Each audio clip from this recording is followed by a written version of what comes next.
નમસ્કાર, આપ જોઈ રહ્યા છો સંદેશ ન્યૂઝ. આપની સાથે હું ભાવિની.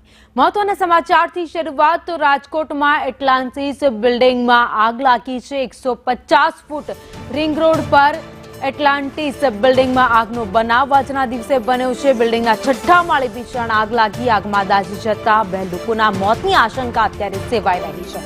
ધુમાડો કાઢવા બિલ્ડિંગના કાચ તોડી નાખવામાં આવ્યા. તો સોની પરિવારના લોકો બિલ્ડિંગમાં ફસાયેલા છે. ફસાયેલા લોકોનું ફાયરની ટીમે રેસ્ક્યુ કરી દીધું છે.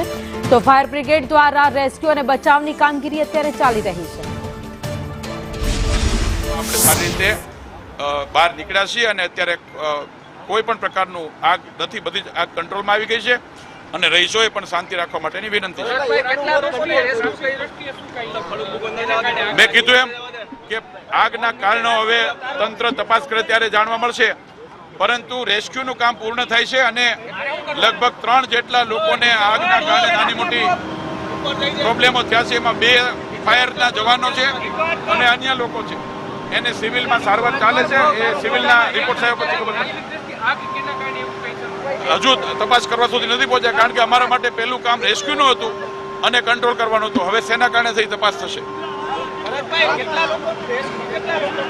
50 જેટલા લોકોનું રેસ્ક્યુ થયું છે.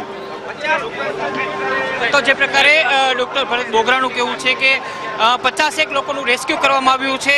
2 ફાયર બ્રિગેડના જવાનો છે, એમને ગંભીર હાલતમાં હોસ્પિટલે ખસેડવામાં આવ્યા છે. એક અન્ય વ્યક્તિ છે, એમને પણ અહીંયા આપણે જોઈ શકીએ છીએ કે જે પ્રકારે 3ના મોતની વાત હતી. હજુ સુધી પોલિટિકલ વિંગ છે એના તરફથી કોઈ સ્પષ્ટ સંદેશ નથી આપવામાં આવ્યો ડેથ નો જે આંકડો છે તેને લઈને, પરંતુ એસીપી છે તેમને પુષ્ટિ કરી છે કે 3 વ્યક્તિઓ છે એમના આ દુર્ઘટનાની અંદર મોત થયા છે, જેમાં 2 ફાયર બ્રિગેડના જવાનો અને એક અન્ય નાગરિકનો સમાવેશ થઈ રહ્યો છે.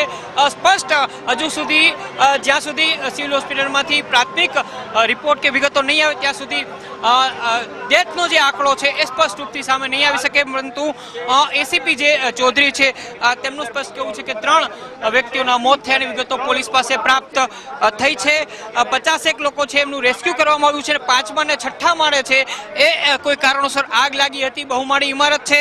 અહીંયા મોટા રહીશો, રાજકોટના પોશ એરિયાની અંદર આવેલી આગ છે, એટલે મોટા રહીશો છે અહીંયા રહેતા હતા. ઉદ્યોગકારો, ઝવેરીઓ, એટલું જ નહીં પરંતુ શેર બજાર સાથે જોડાયેલા, શૈક્ષણિક સંસ્થાઓ સાથે જોડાયેલા જે મોટા મોટા રહીશો છે એમના અહીંયા ફ્લેટો આવેલા છે. ફ્લેટની કિંમત કરોડો રૂપિયામાં છે. અહીંયા તમામ માલુત્તેદારો છે એમના ફ્લેટો આવેલા છે અને અહીંયા એ પ્રકારની આ દુર્ઘટના સર્જાઈ છે. 5મા અને 6થા માળે ઓચિંતી આગ લાગી હતી અને આગ બાદ તરત જે રેસ્ક્યુની કામગીરી છે એ કરવામાં આવી.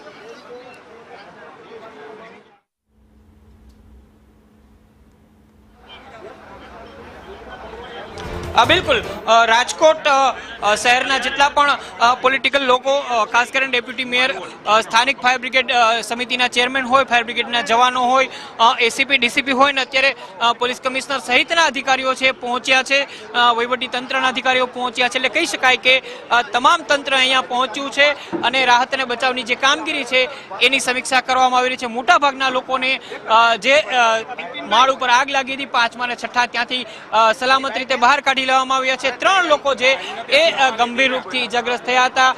એ પૈકીના લોકોને હોસ્પિટલે ખસેડવામાં આવ્યા છે. હાલ જે પ્રકારે ડેથનો આંકડો સામે આવી રહ્યો છે, 3 લોકો છે એમના મોત થયા છે, જ્યારે અન્ય ઇજાગ્રસ્તો છે એમને પણ સિવિલ હોસ્પિટલે સારવાર માટે ખસેડવામાં આવ્યા છે.